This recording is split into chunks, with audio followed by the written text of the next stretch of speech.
நினைச்சாலும் இனி கல்யாணத்தை நிப்பாட்ட முடியாதுன்னு ஐஸ்வர்யாவும் ரொம்பவே நம்பிக்கையா இருக்காங்க. ஆனா கடைசி நிமிஷத்துல நம்ம அப்பத்தான் ஆப்பு வைக்க போறாங்கன்னு நினைக்கிறவங்க நம்ம சேனலை சப்ஸ்கிரைப் பண்ணுங்க.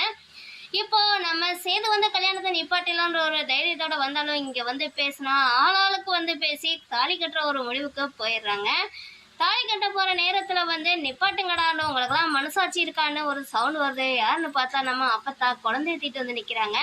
என்னத்தான் நீ குழந்தைய தூக்கிட்டு வந்து பச்சை குழந்தைய இங்கே வந்து நிக்கிறேன்ற மாதிரி வந்து இப்ப நம்ம ராஜாங்கத்துல வந்து மோகனா வரைக்கும் கேக்குறாங்க. தாய்கிட்ட இருந்த குழந்தைய தூக்கிட்டு வந்து தப்புன்ற மாதிரி வந்து சொல்றாங்க. தகப்ப இங்கதானே இருக்கான்ற மாதிரி வந்து மூஞ்சில அடிச்ச மாதிரி பேசுறாங்க நம்ம அப்பத்தாவும்.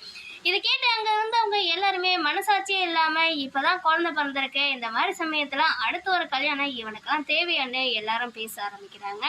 உனக்கு பிறந்திருக்கிறது ஒத்த குழந்தை இல்ல ரெட்ட குழந்தைன்ற மாதிரி வந்து இப்ப வாய விட்டு பேசுறாங்க நம்ம அப்பத்தாவும். அதுல ஒரு குழந்தை அவகிட்ட இருக்கு, ஒரு குழந்தை என்கிட்ட இருக்குன்ற மாதிரி வந்து சொல்றாங்க. இந்த குழந்தையாச்சு நீ ஆச்சுன்ற மாதிரி வந்து இப்ப நம்ம சேதுக்கிட்ட வந்து ஒப்படைச்சிடுறாங்க நம்ம அப்பத்தாவும். இப்ப வசந்தி கிட்ட வந்து இந்த மாதிரி வந்து நான் குழந்தை தூக்கிட்டு போயிருக்க விஷயத்த நீ சொல்லக்கூடாதுன்னு சொல்லிடுறாங்க. இனிமே இங்க பாரடி ஐஸ்வர்யா, இந்த குழந்தைக்கு நீ தான் சின்ன அத்தான்ற மாதிரி வந்து சொல்லிடுறாங்க. நான் ஒரு குழந்தைக்கு தாயாகலாம் வந்து நான் வந்து இருக்க முடியாதுன்னு சொன்ன உடனே இந்த ஐஸ்வர்யாவுடைய சீரியும் இப்ப தெரியுதான்னு அப்பத்தான் முகத்திரைய குதிச்சிடுறாங்க. இனிமேதான் ஐஸ்வர்யாவுடைய ஆட்டத்துக்கு ஆப்பு வைக்க போறாங்க அப்ப